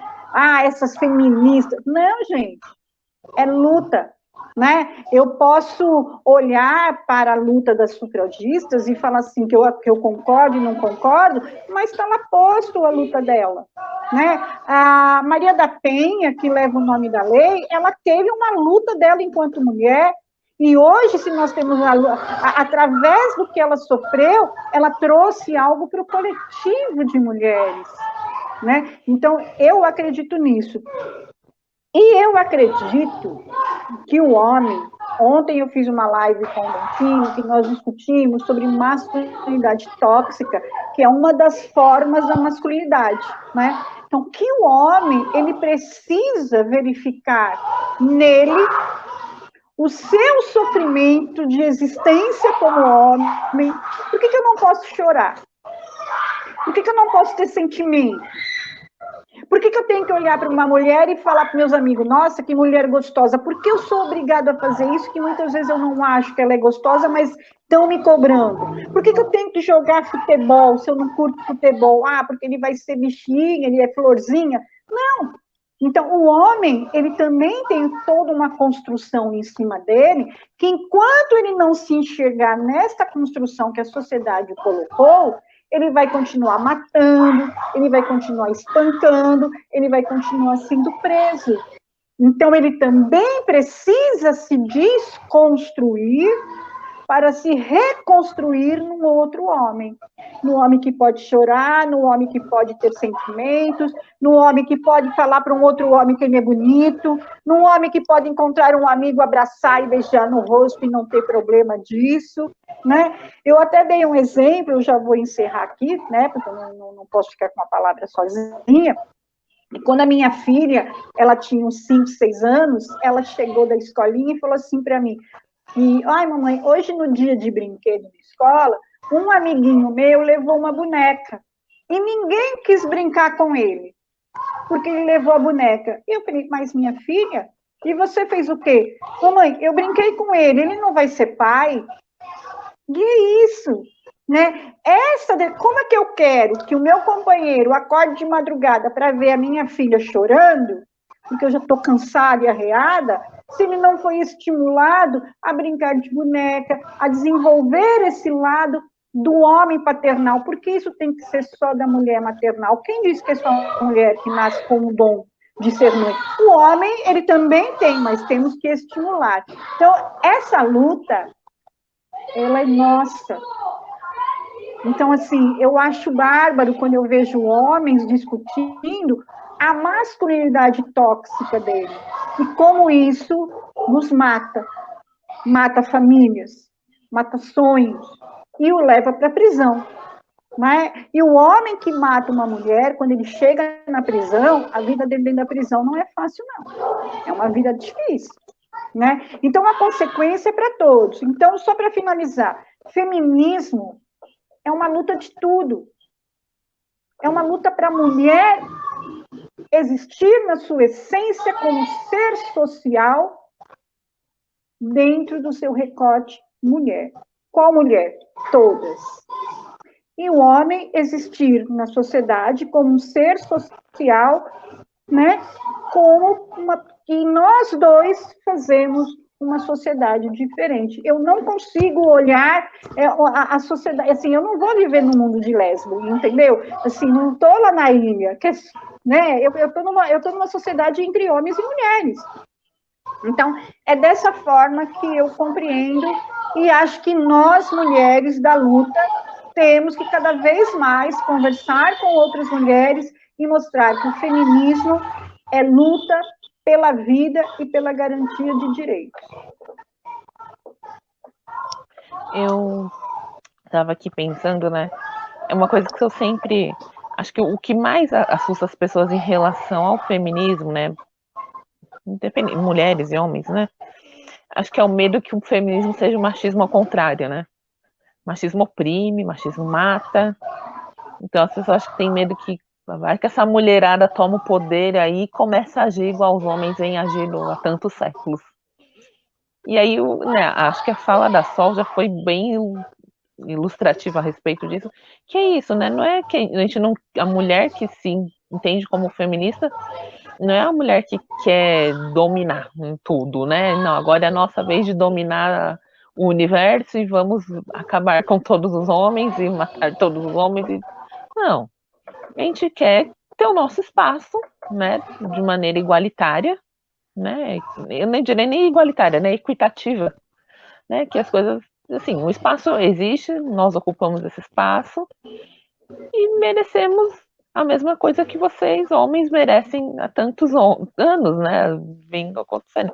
Então, se a gente trabalha na mesma função, com o mesmo preparo para essa função, nosso salário vai ser igual. Se nós dividimos o mesmo lar, os cuidados com a casa, com né, os gastos, os cuidados com os filhos vão ser iguais. Né? Tudo que a gente for fazer, a gente não tem por que de ser diferente, né? Legalmente nada nos difere, vamos viver da mesma maneira. E eu acho que às vezes para algumas mulheres tentar compreender o que é o feminismo e falar assim, não, vou me apropriar um pouco disso, é lidar com os próprios preconceitos. Porque aí você vai ter que quebrar várias coisas que você aprendeu a vida inteira, que são verdades absolutas, né? Que você, enquanto mulher, tem que fazer isso, isso, isso, e não pode mudar. Não, eu posso mudar, posso ser diferente, né? É quebrar algumas coisas de padrões, né? Então, eu só sou uma boa mulher se eu for a mulher que lava, passa, cozinha muito bem, excelente mãe, não preciso trabalhar, né? Vamos pensar numa educação que nossas avós ou algumas de nossas mães receberam, né? A mulher serve para isso, lavar, passar, cozinhar e ser mãe. E aí algumas mulheres da nossa geração ainda têm essa educação. Então, romper com isso, como assim? Eu vou ter uma profissão e eu vou ser uma excelente profissional. Sim, eu posso. E eu não vou deixar ser menos mulher por isso. Inclusive, posso ser uma excelente dona de casa e mãe, né? Não vai me impedir de uma coisa da outra. Romper, às vezes, né? Às vezes a gente vê umas coisas assim, né? Porque não é muito feminina, né? Às vezes, então, é feminista. Não, tem muita feminista que é extremamente feminina. Bailarinas, modelos, e não tem restrição alguma. Ah, mas então eu vou ter que... Não tem restrição, né? Se entender como mulher e feminista não vai te... É isso, é não ter restrição para nada, é você ser livre para ser quem você quiser, sem ter amarras de padrões, o que é bonito, o que é feio, o que... Não tem essas amarras, né? O que é ser bom, o que é ser ruim, não. É eu me entender enquanto mulher e eu quero ser dessa maneira. Ah, mas a sociedade não aceita. Bom, esse é o problema da sociedade, que foi educada para pensar dessa maneira. Eu me entendo que eu não preciso ser dessa maneira, né? E às vezes a gente passa a vida inteira se privando de coisas que a gente quer fazer porque a sociedade... E aí eu vou passar 20, 30, 40, 50, 60 anos e aí não fiz porque a sociedade não. Eu sou uma pessoa livre, uma mulher livre para agir de acordo com as minhas vontades. E aí as pessoas não entendem que a luta do feminismo é isso, para que nós sejamos livres para agir de acordo com as nossas vontades. Não vai ser as outras pessoas, não vão ser as regras sociais que vão me impedir de ser o que eu quero, né? De agir como eu ajo, de fazer o que eu me sinto à vontade para fazer. Então, acho que tem um pouco de dificuldade disso, de aceitar essa liberdade que a gente nunca teve, né? É difícil a gente lidar com a liberdade, né? A gente está em um momento de pandemia porque para algumas pessoas a gente, né? Eu ainda estou trabalhando, né? Porque eu trabalho em serviço de saúde, então eu trabalho, eu tenho contato com a rua todos os dias. Mas pensando numa pessoa que está em casa, esses últimos meses em casa, literalmente, né? Só sai presencial. No momento que chegar a hora que fala assim, não, estamos em condições de retomar as nossas atividades, né? Então, vamos voltar aos estudos, trabalho, atividades de lazer. A gente vai se sentir meio preso de, peraí, como que eu vou lidar com essa liberdade que eu perdi nos últimos meses? Assusta, né? Então, a gente tem medo da liberdade. Quando a gente vive muito preso, a gente fica com medo da liberdade, né? Então, acho que se deparar com essa liberdade que o feminismo traz pra gente, para algumas mulheres causa um medo. Então, é melhor eu ficar no meu espaço, no meu quadradinho aqui, que de alguma forma me traz um conforto, do que eu ousar ser alguma coisa que a sociedade não aceita e eu vou ser criticada por isso. Entendi. A gente luta apenas pelo... Aliás, a gente tem lutado, além de garantir nossos direitos, para que eles continuem, né? Porque está mais difícil ainda. O que já foi conquistado continue firme. Legal. Vou passar para a próxima pergunta aqui. A próxima é da Pati Braga. Eu não sei se para a Jana, se a Jana vai conseguir responder aqui, senão aí a gente vai conversando, porque é sobre o curso. Ela diz assim, falta profissionais preparados... isso mesmo, falta profissionais preparados, empáticos, pois muitas vezes não conseguem dar apoio, e aí muitos profissionais reproduzem a violência nos ambientes institucionais, os quais deveriam acolher e proteger. Ok. Sugeri ontem trazer o curso de PLPs para o interior de São Paulo. Poderia me dizer qual o trâmite para solicitar o curso? Eu não tenho esse conhecimento de como solicitar o curso. Se você tem... Para ministrar o curso, né, para não ministrar o curso, para organizar o curso precisa ser PLP formada, né? O ideal seja para entender toda a organização do curso. Se tiver na região, né, uma PLP formada, já consegue. Mas ela pode procurar no Google a União de Mulheres. A União de Mulheres tem a Melinha Teles, conhecidíssima, né, que foi quem criou esse grupo há pouco mais de 25 anos, né, que criou o curso. E aí tem lá a União de Mulheres, que tem lá toda a coordenação da programação desse curso. Ela entrando em contato com a União de Mulheres, elas vão dar toda a orientação necessária para que ela consiga realizar o curso no interior de São Paulo. Caso já não tenha, talvez tenha uma região próxima e eles orientem, procure no município mais próximo até você conseguir organizar no seu município. Mas aí ela vai depender da orientação que receber delas mesmo.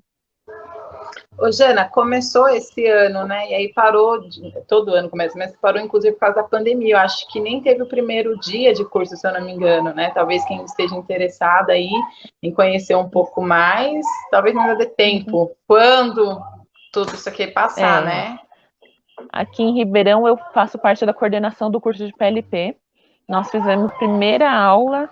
Quando foi a segunda aula, já tivemos que cancelar tudo, porque foi declarada isolamento social, e aí tivemos que parar tudo. Aí estamos aguardando a orientação da União de Mulheres, né, para poder... Mas esse ano, provavelmente, não mais. Não vai ter nada, né? Tá. Mas aí as pessoas podem seguir você, e você divulga como que funciona, Jana? Você divulga no Insta, eu geralmente no divulgo Face? nas minhas redes sociais. Qualquer rede social que me procure, eu tô como Janaína Moura. Ah, legal, mas então aí, as pessoas podem te seguir. Mas se procurar no Google, Promotoras Legais Populares, tem na região do ABC, em todos os municípios, com exceção de Rio Grande da Serra, oferecem o curso de Promotoras Legais Populares. Então, todos os municípios têm página em Facebook, Instagram, que conseguem também encontrar informação.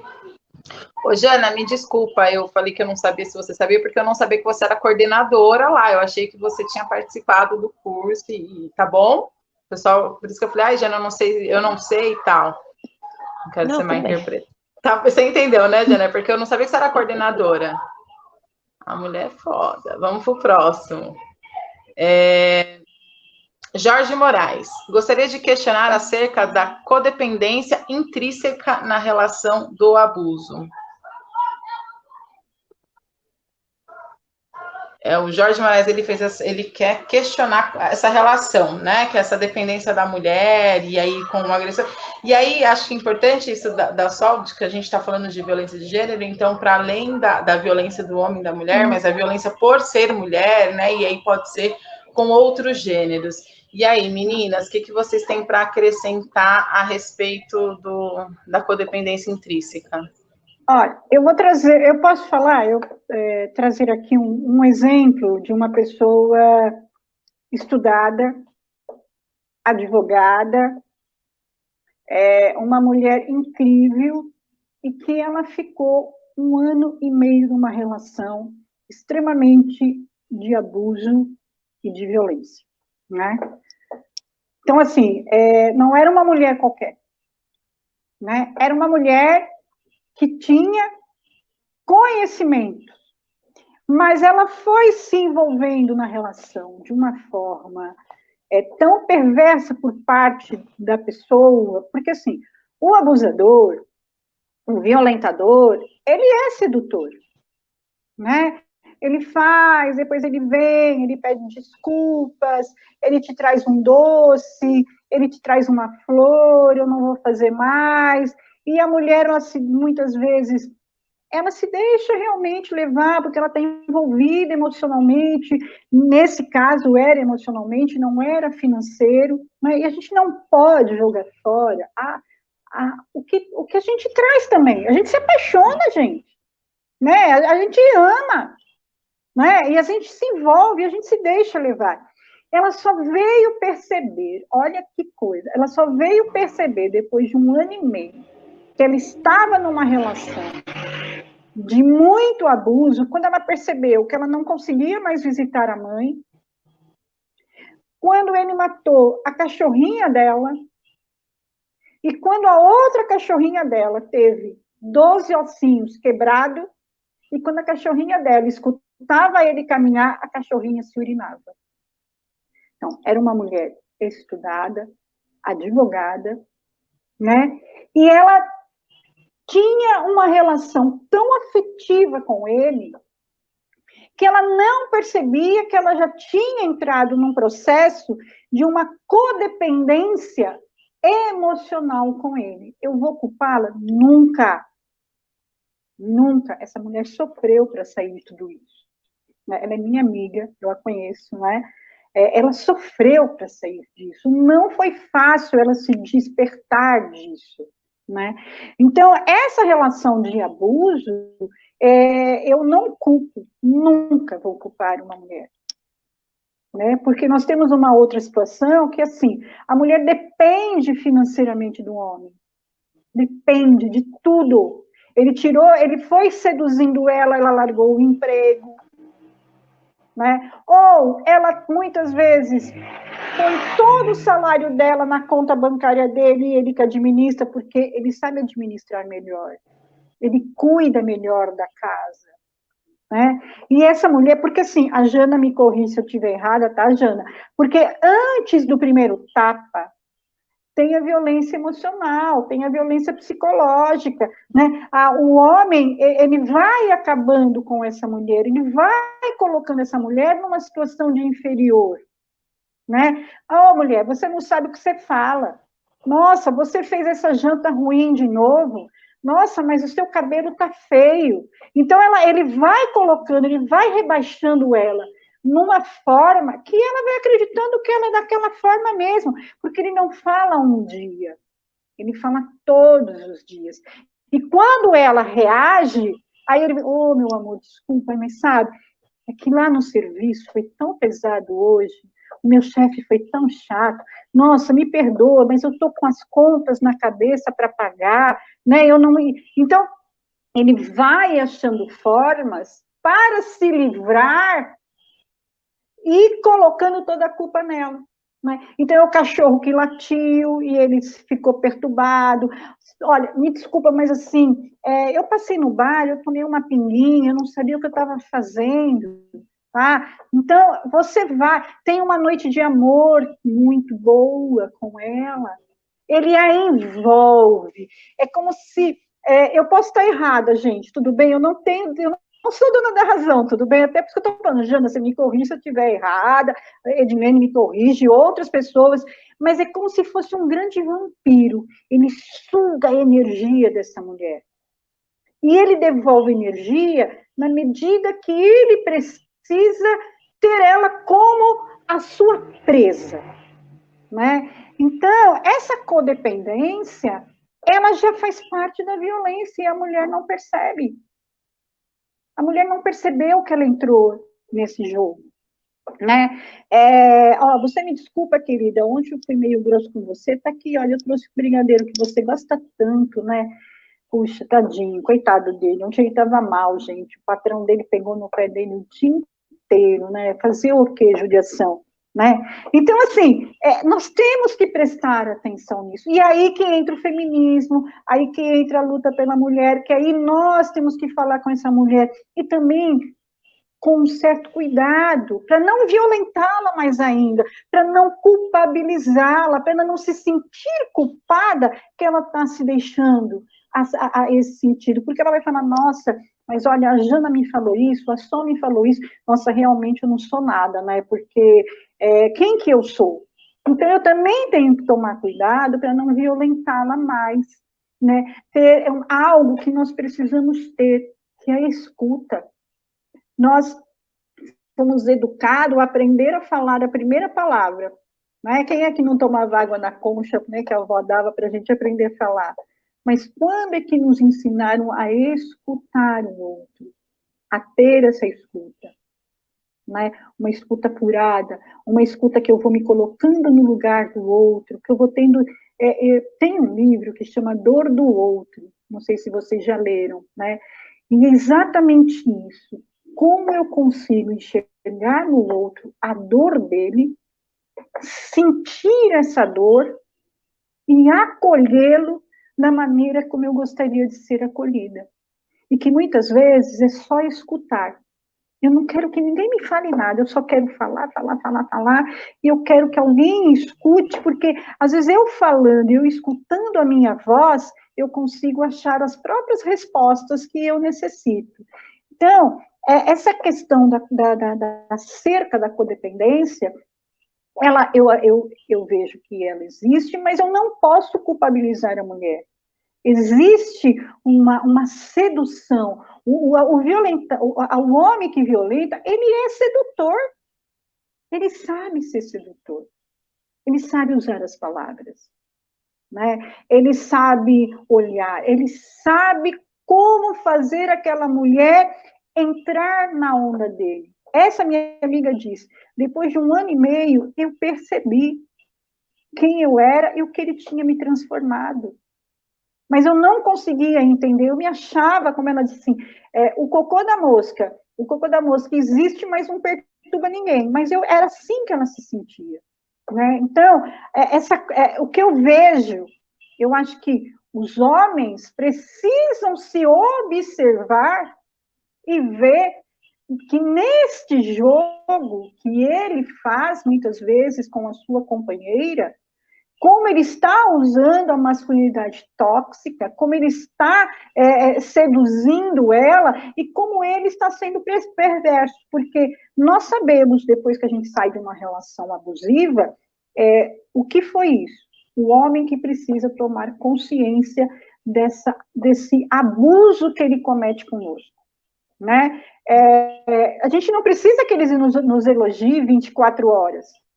Mas se não gostou do meu cabelo, fica quieto, não fala nada, o cabelo é meu, entendeu? Não precisa dizer, nossa, cabelo feio. Se não for para falar nada de bom, então não fala nada de ruim. Não me coloque para baixo. Né? Jogue a sua companheira para cima. Nossa, como você engordou porque está grávida. Cara, eu já estou grávida, já estou com os neurônios batendo na cabeça, os meus peitos já estão explodindo, e você vem falar que eu estou gorda? Por que isso? Né? Então, eu acho que os homens precisam repensar como eles também falam conosco e que muitas vezes a palavra machuca mais e vai gerando um ciclo de violência até chegar no primeiro tapa.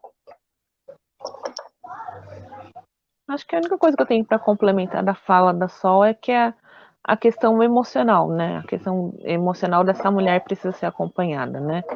A fragilidade de como essa mulher está dentro dessa relação, porque ela se coloca nisso, a forma como ela se vê, né? Às vezes ela não tem uma autoimagem muito boa, e aí é isso, ela vai ficar ali dentro daquela relação, porque se eu deixar essa pessoa, ninguém vai me querer mesmo, porque é o que ela ouve, né? Não adianta, você vai embora, mas você não vai arrumar outra pessoa, porque é isso, você tá feia, você tá gorda, você é isso, você é aquilo, você depende de mim, né?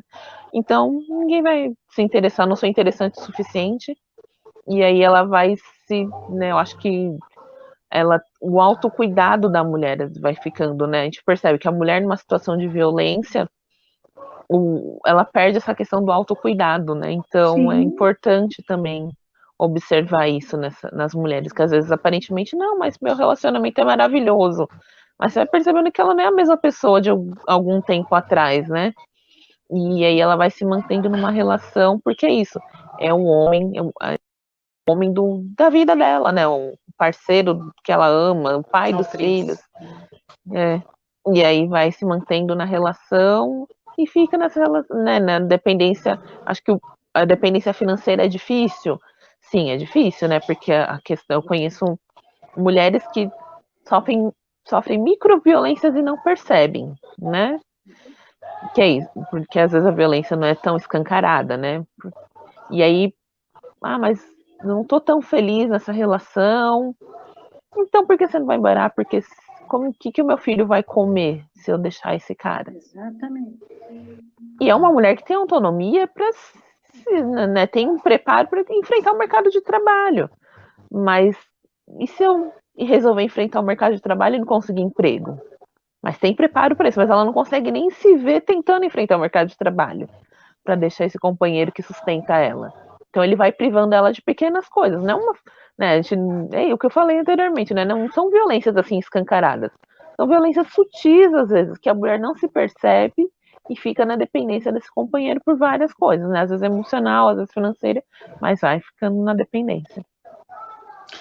E acho que é interessante comentar também que quando você vê uma mulher em situação de violência, ela não é só aquele momento, né? Na maioria das vezes, as mulheres que estão em situação de violência, elas já têm um histórico de violência interior, né? Dificilmente é a primeira vez que ela passa por um relacionamento que um cara faz isso. E não necessariamente esse anterior era quando ela era adulta, né? Mas na infância, criança. Então tem muito a ver em como ela vê esse mundo e como foram as relações dela desde que nasceu, né? Como que foram essas relações? Como ela foi criando essas relações? O que aconteceu para essa mulher criar essa codependência com ele, né?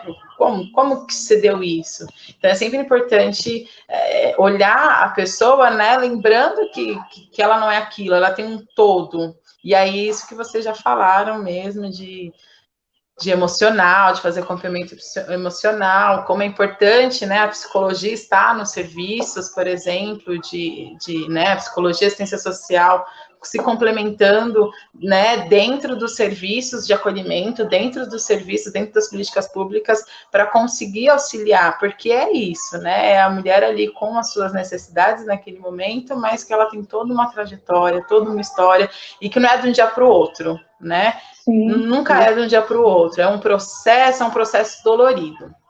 Gente, o Ravi mandou aqui a última pergunta para a gente, falou que é para a gente comentar, e eu vou fazer aqui para nós. Ó, Letícia Andrade, hoje ouvimos dizer que muitos presidiários no grupo de risco da Covid estão sendo direcionados ao regime domiciliar e retornando para suas casas. Vocês sabem se isso é real e que estamos com mulheres convivendo com seus agressores que já haviam sido... E se estamos convivendo com mulheres convivendo com seus agressores que já haviam sido presos? Vocês têm alguma informação em relação a isso, de que eles estão retornando com o Covid para as residências? Porque até então a informação que eu tinha era de que eles não estavam nem recebendo visita, não estavam saindo de presídio, não estavam tendo nenhum tipo de visita, nenhum tipo de acesso estava em isolamento também social. Essa informação para mim é nova, eu desconheço. Jana, você quer falar, mas eu tenho informações. Então, traga, Jana. A informação que eu tenho é a mesma da Edilane, de que eles não estariam saindo recebendo nem visita. Embora eu tenha lido mais há um mês atrás que existisse a possibilidade de, dependendo da pena, alguns saírem, mas assim, era uma possibilidade. Depois disso eu não vi mais nada.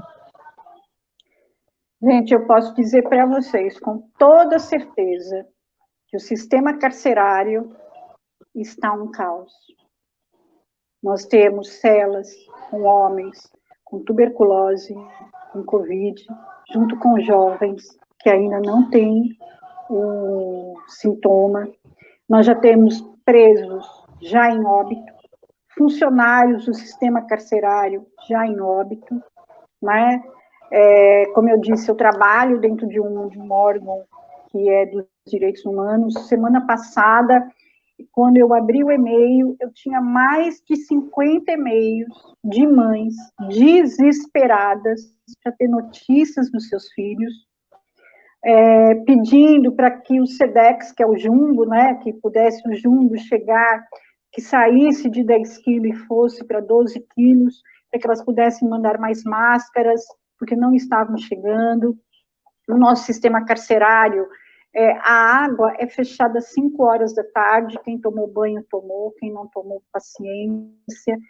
Então, o nosso sistema carcerário é um sistema genocida, é um sistema de limpeza, de matança mesmo. Eles não estão saindo, nem o pessoal da semi-liberdade está podendo sair, tá? Não, isso não tem. Se teve no comecinho uma ou outra saída, agora acabou, não tem visita, nenhuma.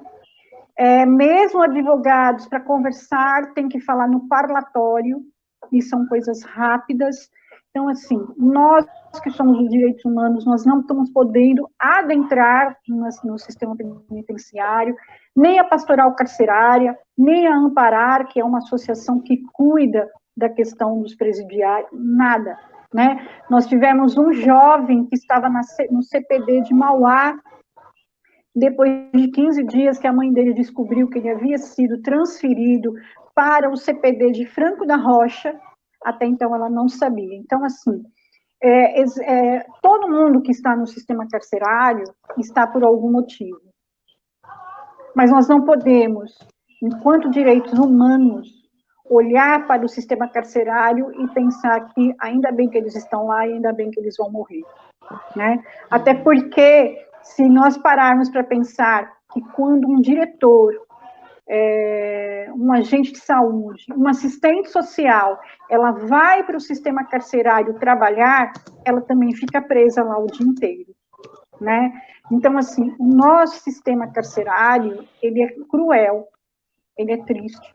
O ano passado, eu fui em muitos sistemas carcerários, eu visitei muitas penitenciárias por conta do meu trabalho, e cada vez que eu entrei, a pior parte era sair.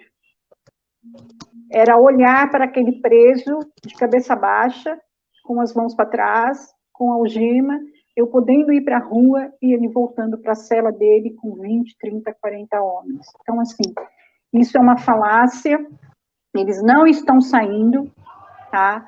O que tem é um grito de socorro por parte das famílias, implorando para que os direitos humanos garanta, não a saída deles, mas garanta que eles consigam enviar máscaras para eles, que eles consigam enviar mais sabonetes, né, que consigam enviar mais água, porque a água que eles bebem, quem manda é a família, né? E isso deveria ser uma questão do Estado, porque no momento que eles adentram dentro das prisões, o Estado tem que cuidar, o Estado tem que passar a ser o provedor do cuidado daquela pessoa, da integridade física daquela pessoa, para que ele possa sair de lá de dentro e voltar para a sociedade. Mas o nosso sistema carcerário não permite que eles retornem para a sociedade com uma outra visão, com outro olhar.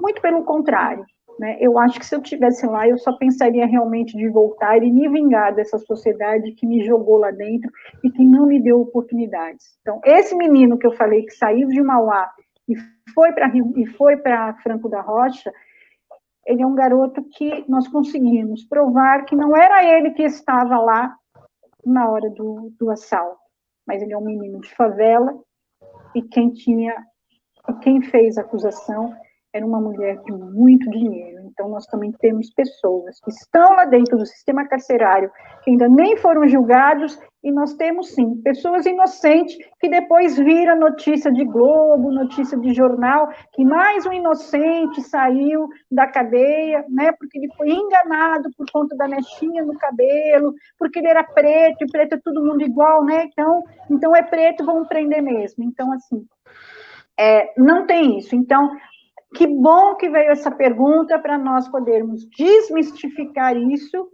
né, e dizer que direitos humanos é para todas e todos, incluindo a população carcerária. Meninas, o nosso tempo deu. Parece que foi tão rápido, né? Eu tive a sensação de que foi super rápido. Mas o nosso tempo deu, eu vou chamar o Javier e já quero agradecer aqui de ter conhecido vocês e ter participado aí com vocês, foi enriquecedor. Obrigada, Javier, pela oportunidade. Obrigado a você, Dilane. Obrigado, Sol. Obrigado, Janaína. Vocês estão me ouvindo aí bem? Sim. Sim. Gente, eu conheci essas três pessoas em 3 momentos diferentes da minha vida. A Sol, quando eu fiz faculdade, a Ianguera, a Janaína, quando eu trabalhei no CAPS, e a Edilane foi durante fazendo a faculdade, né, Edilane? Acho que foi no último ano que eu estava, mas a gente foi estreitar amizade agora, quando eu entrei na faculdade Ianguera para trabalhar lá também. e estou trabalhando com a Edilane lá como monitor de estágio. E eu só tenho a agradecer vocês, eu tinha certeza que ia ser show. Esclarecer a todos e todas que estão nos assistindo, que nos assistiram. E eu decidi não participar dessa live porque a Sol falou uma coisa muito legal. Eu costumo falar assim, né? Eu sou um homem heterossexual, branco, de classe média, estudei numa escola particular, enfim, tive várias facilidades na vida. Então, eu acho que eu tenho a obrigação e o dever social de abrir espaço para pessoas que, de alguma forma, são ou foram menos privilegiadas do que eu no decorrer da vida. E, infelizmente, na nossa sociedade, ser do gênero feminino, ser mulher, ou até mesmo, acho que até pior, né, ser mulher trans, se sofre muito, né, nesse país, ou ainda nesse mundo, talvez. Existem países que aceitam mais a questão do gênero feminino, da mulher, ou a questão da transexualidade. Mas eu acredito muito que as mulheres sofrem muito e as trans sofrem muito mais, né? As mulheres negras sofrem mais. As mulheres negras trans sofrem muito mais. E aí vai, né? A gente pode ir aumentando essa lista aí até não caber nomenclaturas aí. Mas agradecer a vocês três. Nós temos uma frase na Egosum, que é Egosum, um conceito de viver para não sobreviver, que é o nosso lema de trabalho, né? A gente entende que a gente precisa aprender a viver e não sobreviver diante das situações. Eu gostaria que vocês me ajudassem a repetir essa frase, como todas as lives a gente fecha falando essa frase. A Edilane já falou essa frase algumas vezes, eu acho. Então vamos lá todo mundo junto. Egosum, um conceito de viver para não sobreviver. Então, eu vou contar até 3, todas falam junto. 1, 2, 3. Egosum, um conceito de viver para não sobreviver. Isso, muito bom. A Janaína congelou ali, eu acho que ela não quis falar. Acho que ela congelou na imagem. A Janaína, eu achei o máximo esse sofá dela, fiquei paquerando a live inteira. A gente aproveita a live para olhar a casa dos outros, né? Deixa eu ver como é que é a casa ali da Sol, do Javier. Exatamente. A minha no meu quarto. Posso só fazer uma falinha para o Javier? Pode. Eu te conheci numa atividade da Semana de Serviço Social, quando você entra de saia e todo mundo te olha, né? E aí eu falei assim, putz, esse menino tá pronto, né? E foi naquele dia que eu perguntei para o Vandré, quem é esse cara? Eu quero conhecer ele é massa, né? Então, assim, a gente não se encontra na vida, a gente se reencontra, né? Então, a vida, ela é feita disso. As estradas estão postas, e nós só temos que caminhar e nós vamos nos reencontrando na vida. Então, ninguém cruza o caminho de ninguém se a estrada já não tinha a encruzilhada certinha para estar lá. Então, eu te conheci, Javier, como estudante, e hoje nós estamos aqui numa live super legal, e que não existe diferença entre nós. Você estava pronto naquele dia que você entrou de saia, numa semana de serviço social. Foi lá que a nossa estrada se cruzou, e eu espero, a partir de agora, que a gente possa seguir em frente nessa estrada. Xéu, eu também espero que isso perdure, porque eu acredito muito no trabalho da psicologia, mas eu acredito... eu convidei a Anne para vir participar, né? E a gente fez um trabalho junto lá em Ribeirão Pires, quando eu estava trabalhando lá.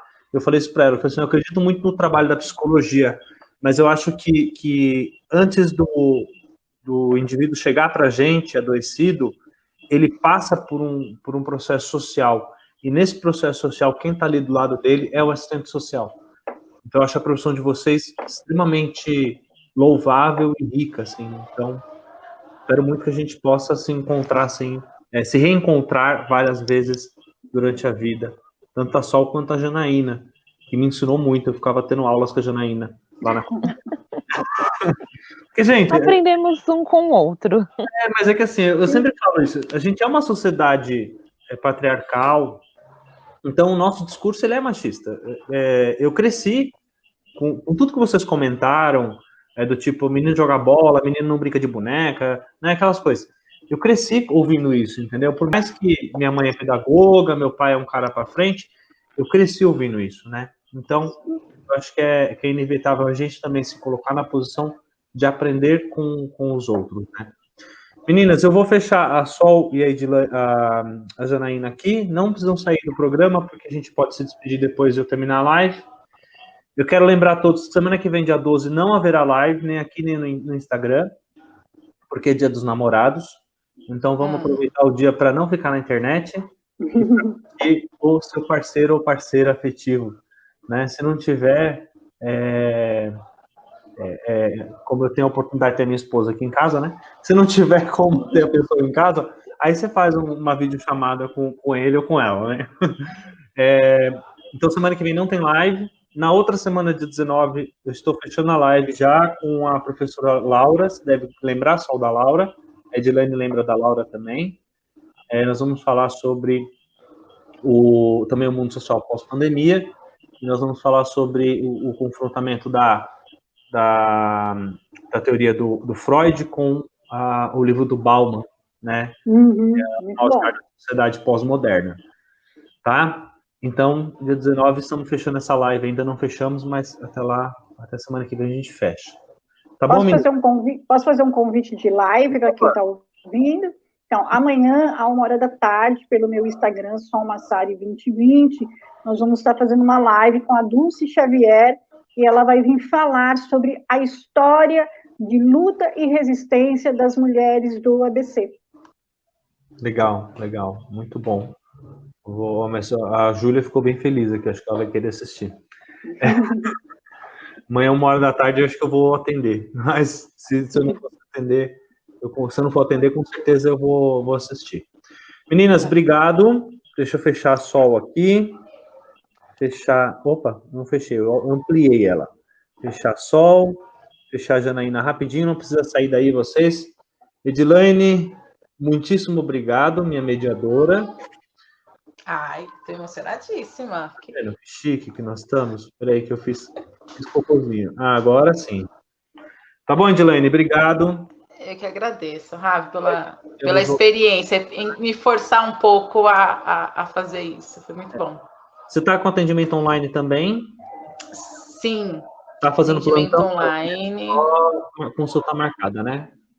Isso. Tá, o telefonezinho dela tá aí, gente. O meu também, estou em atendimento online também, por enquanto. Quem quiser, tiver interesse, é só nos procurar. Boa noite a todos e todas que estão nos assistindo. Essa live fica disponível no Facebook, no YouTube e no Instagram. Até segunda-feira tá todos os canais disponíveis. Agora nós vamos para o acompanhamento aqui, ó. Beijão, Edilene. Tchau. Beijo.